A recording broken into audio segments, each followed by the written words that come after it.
Hi everyone, I'm Mackenzie, the Spirits Manager at Everything Wine & More, and today we're going to be talking about rum. So it's October 2021, we're expecting a lot of amazing new rums this month. People are going to be buying gifts pretty shortly for the holidays, and they're going to be looking for rums for themselves and for their rum-loving family. And often when people come in, they say, I'm looking for a great gold rum, or a dark rum, or a white rum, or a brown rum, or a black rum. And color isn't the best way to describe a rum, because the only thing color describes is the color of the rum. It doesn't indicate anything about the flavor, and that has to do with the fact that distilleries and bottlers can add color to the rum or take color away from the rum. So before we talk about the rums that we're going to be tasting today, let's take a look at a couple bottles for show and tell.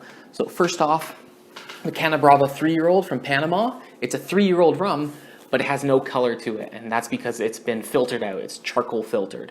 So this might be a white rum, but it's actually aged. So I would call this a 3-year-old rum from Panama. I wouldn't say anything about the color. And then on the other end of the spectrum is the Lemon Hart from Guyana. Now Guyana has one distillery, the Diamond Distillery, and it's kind of standard practice there for a lot of their rums. After they come off the still, before they even put them in the barrel, they add caramel coloring to it. This is just a practice. It's not right or wrong.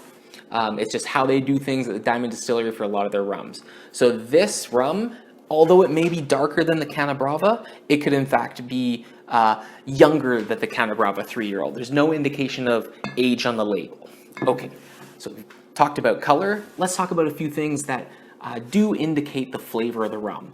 Now the first thing I ask, if someone doesn't know which rum they like, I might ask, do you know which country they like their rum to come from? And I believe that country of origin is the #1 determining factor in the flavor of the rum, because there's dozens, if not hundreds, of rum producing countries around the world, and every country has a unique terroir and unique practices for making their rum. So I have 3 rums in front of me from 3 different countries, as well as the different practices. So let's get into them. So the first rum we have is the Bounty Gold from St. Lucia. Now, I know I called it a gold rum, but that's just what's on the label.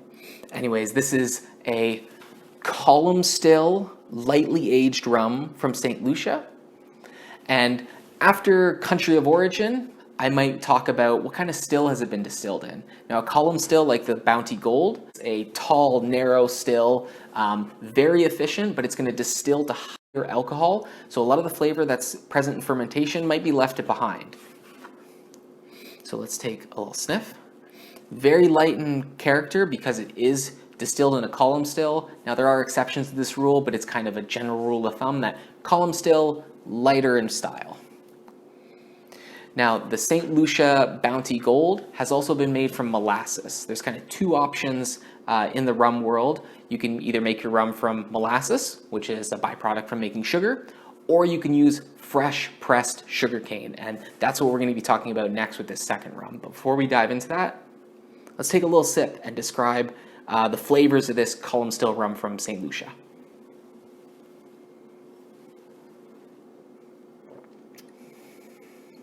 Very light in character. I get some sort of tropical fruit, like maybe like pineapple, as well as some oak and caramel. But it's very straightforward. It's not overly complex, and that's because it's a column still rum and it's only been lightly aged. Okay, moving on. To the next rum, we have this Guadeloupe rum from Rum Nation, and this has been not aged. It's been distilled in a pot still, so a pot still is going to distill to a lower proof, and we'll show a picture up in the corner here if you haven't seen what a pot still looks like. And because it's distilling to a lower proof, some of the flavor that's present in fermentation is going to make it through in the final product. And the real determining factor in what makes up the flavor of this rum is the fact that it's been distilled from fresh pressed sugarcane, not molasses. Totally different rum. So if I take a sniff of this, tons of like vegetal flavors. I almost get like green olive, spearmint. It's a little briny, completely different from this column still molasses rum from St. Lucia, because this is a pot still sugarcane rum from Guadeloupe. So Guadeloupe has its own unique terroir, so it's going to be, of course, totally different from this Bounty. And we could add a drop of caramel to make them the same color, and they're going to be totally different flavor, right? Because color doesn't indicate anything about the flavor.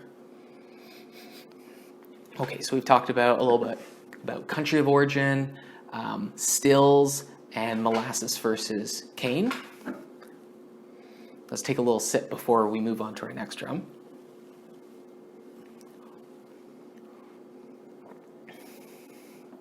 Similar in flavor to the nose. I get some green characteristics, a little something smoky or rubbery. If you like mezcal, I say give cane-based rums, cane juice rums a try. So rum agricoles. Rum from the Dominican Republic is often cane-based. Okay, let's move on to our last rum. Now we talked about column still rums and pot still rums. And now we're looking at a blend, and the talking point I want to touch on for this particular rum is the age on the label. So this is the Real McCoy 5-year-old. It's a Barbados rum, molasses based, and it's a blend of pot and column still rums from Foursquare Distillery. And it says aged 5 years on the label. Now, because rum is a global drink, there's not one universal set of rules that define what that number means for every single country. It's going to depend where it's made. In the case of a rum made and bottled in Barbados, 5-year-old means it is minimum 5 years old. So I know I'm getting at least everything in this glass has been aged for a minimum of 5 years in oak. Whereas other countries have different rules that determine what the number on the label means.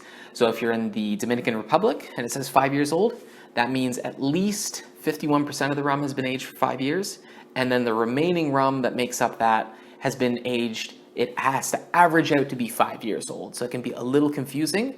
So before you read the age on the label, think, where's this rum coming from? What does that mean? It's going to totally vary. It might require a little bit more research, but you're going to be a more informed consumer in doing so.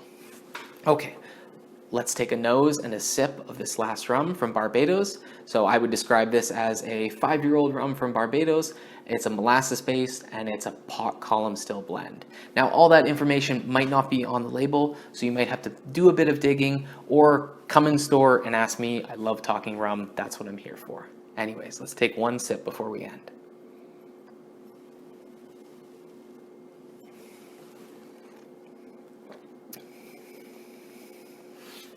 So let's talk about the Real McCoy 5-year-old in comparison to the Bounty Gold.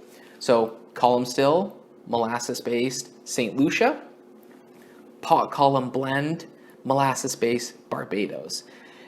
This has also been aged for 5 years, whereas I believe the Bounty Gold has been aged for less than that.